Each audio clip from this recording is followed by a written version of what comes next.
Hello, this is Tony Blazer, back with another video for the Motocross Vault presented by Blinzall. I want to thank Blinzall for coming on board to sponsor everything I do here at the Motocross Vault. Their support is very much appreciated.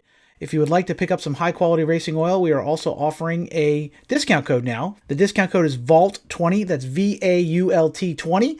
If you put that in at the checkout at blinzall.com, you'll get a 20% discount on your next oil purchase.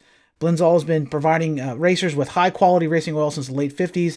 They have solutions for two-stroke and four, although as a huge fan of two-strokes, I would definitely recommend trying out their sweet-smelling castor oil. Definitely can't go wrong with castor. I love it. Always ran it in my two-strokes. So, again, VAULT20 at checkout at blinzall.com. All right, so what this video is going to cover is one of the most iconic off-road machines of the 1980s, Honda's ATC350X. Originally introduced in 1985, the 350X was the big brother to the 200X, which Honda introduced in 1983.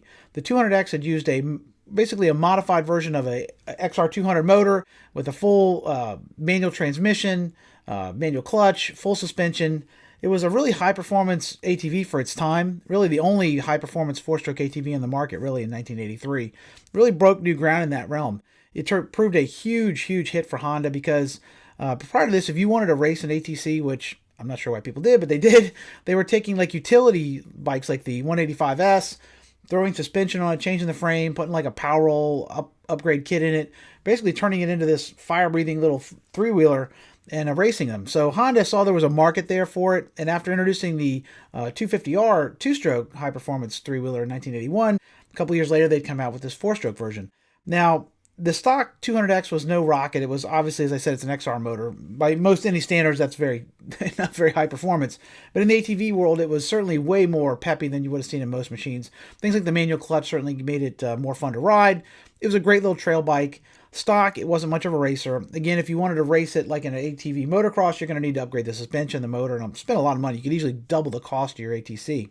Seeing this was a very lucrative market, Honda in 1985 introduced their own version, the 350X, which nearly doubled the displacement of the 200X, added much more, well, I don't know if it's so much more sophisticated, certainly longer-legged suspension. Basically, not quite as high performance as the 250R, somewhere in between, though. It was certainly a bike with a lot of demand. People loved it, very, very highly acclaimed. Unfortunately, it only was produced those 2 years in 85 and 86 because there was the coming apocalypse of the ban of three-wheelers plus the transition to four-wheelers. So this was really the height of the ATC craze in 85, 86, and that the 350X was riding that wave. Certainly a cool machine my brother had. He still has it, actually. His daughter, my niece, races one now, actually, Sam Flack. If you're looking for a cool girl to follow on Instagram, make sure you check her out. Her ATC has been, mildly modified. It wasn't really ever designed to be a motocross machine. It was more of a trail bike to begin with, but a lot of people still raced them. Really cool machine. So this video is going to cover the ins and outs of those 2 years, the 85 and 86 ATC 350X. So I hope you enjoy it. When designing the all-new ATC 350X, Honda took a clean sheet approach. The motor was all new and featured an overhead cam and 4-valve per cylinder design. While this was more sophisticated than what was found on the 2-valve 200X, it was not the same radial 4-valve combustion chamber design that was employed on Honda's XR line of machines. The motor displaced 350 cc's and featured an 81mm by 68mm bore and stroke. The compression ratio was set at a very mild by modern standards 8.5 to 1. Ignition duties were handled by a maintenance-free solid-state CD. As with the 200X and ATC 250R, the 350X featured a manual clutch and a 6-speed manual transmission. Starting was handled by primary kickstarting. It had a forward-facing kickstarter with an automatic compression release to help getting things lit. While there was no liquid cooling on the new 350X, it did feature an oil cooler to help keep temperatures under control. On the suspension end of things, the 350X featured components somewhere between the top-end 250R and entry-level 200X. The front forks were 35mm in diameter and featured no external adjustments for compression or rebound dampening. Each fork did feature a Schrader valve on top, and this could be used to add or subtract air pressure to fine-tune the ride. The forks still employed springs, and this air was intended as a supplement to, not a replacement of, the coil springs. The forks themselves were damper rod in design, and less sophisticated than even what you would have found on the XRs of the time. Overall travel was set at 8 inches, and this was more than what was found on the 200X, but significantly less than the nearly 10 inches of travel offered by the ATC 250R in 1985. The 350X's 35mm stanchions were also significantly smaller than the comparatively large 39mm units found on the two-stroke. One interesting thing to note is the fact that the 350X employed a leading axle fork design, while all the other high-performance Honda ATCs used a trailing axle design. Honestly, I don't know why they did that. I assume it has something to do with the steering geometry, but maybe the weight of the motor had some part in this. I'm not sure, but for some reason, the 350X was the only one of them that actually went with this design. Out back, the 1985 ATC350X used a remote reservoir-equipped single Showa shock to provide 7.6 inches of travel. Once again, this was significantly less than what the 250R provided at 9.8 inches. The shock was fully adjustable and offered 4 settings for rebound and 17 adjustments for compression. Unlike the 250R, the 350X did not get the benefit of Honda's ProLink linkage system. In addition to the shorter suspension, the 350X featured a smaller diameter tubing throughout the frame. On the ATC350R, most frame tubing measured 1 1/8 inch in diameter, while the 350X employed a mild steel tubing of around 3/4 of an inch. This meant the chassis was strong enough for trail riding but underbuilt for any serious track work. If you were going to try and race motocross on the 350X, having the frame beefed up was an important upgrade. Weight-wise, the stock 350X tipped the scales at a claimed 322 pounds. This was a whopping 40 pounds more than the 200X, and about 29 pounds more than the 250R. On the trail, the new ATC350X was an absolute beast, with instant power available from its 4-stroke mill. Honda claimed a total of 26.4 horsepower and 21.7 foot-pounds of peak torque from the 350 engine. This put it about 6 horsepower less than a stock ATC250R in 1985, and about 5 horsepower down from Honda's other 350 in the stable, the XR350R. Low-end response was excellent, and the motor pulled strongly through a meaty mid-range, but top-end power was rather lacking.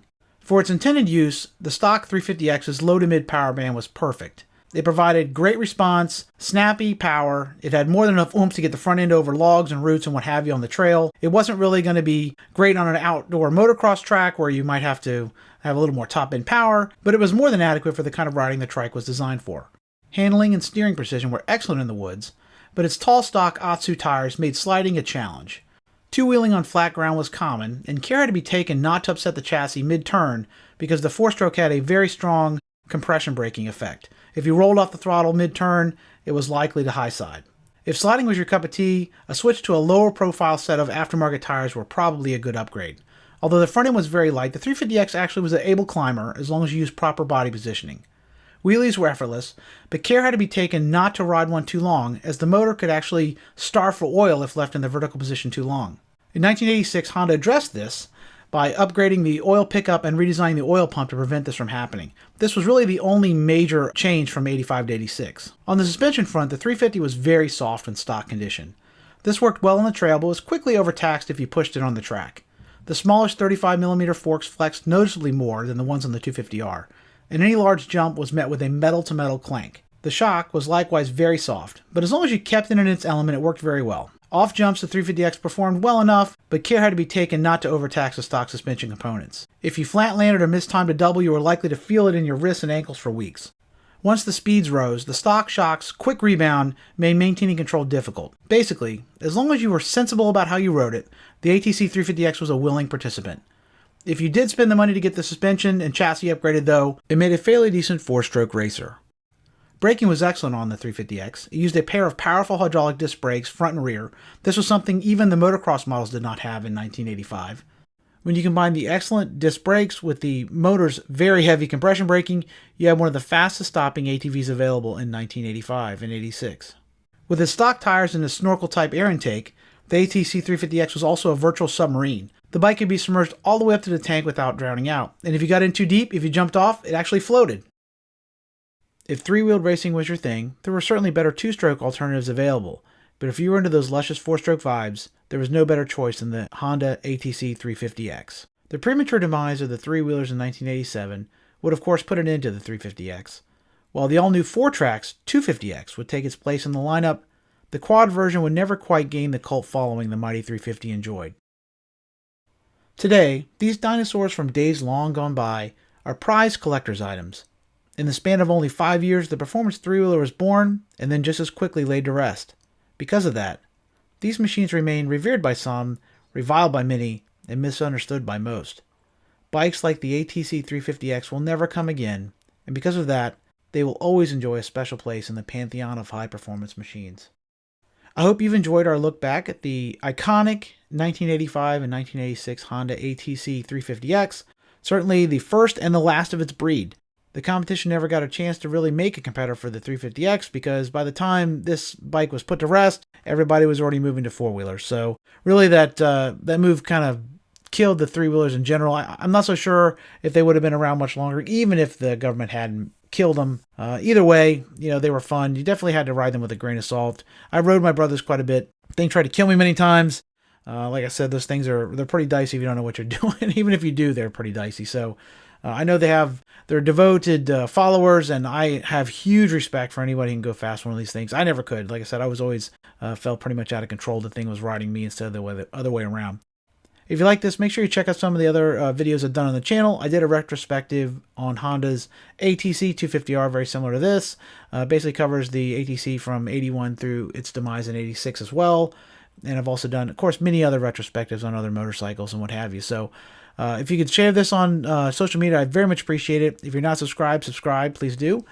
Give it a thumbs up. That definitely helps me get the word out and get other people to discover the channel. And I certainly appreciate the help and all the wonderful, wonderful comments and support I get here on the channel. So until we meet again, this is Tony Blazer. Keep the rubber side down. Peace.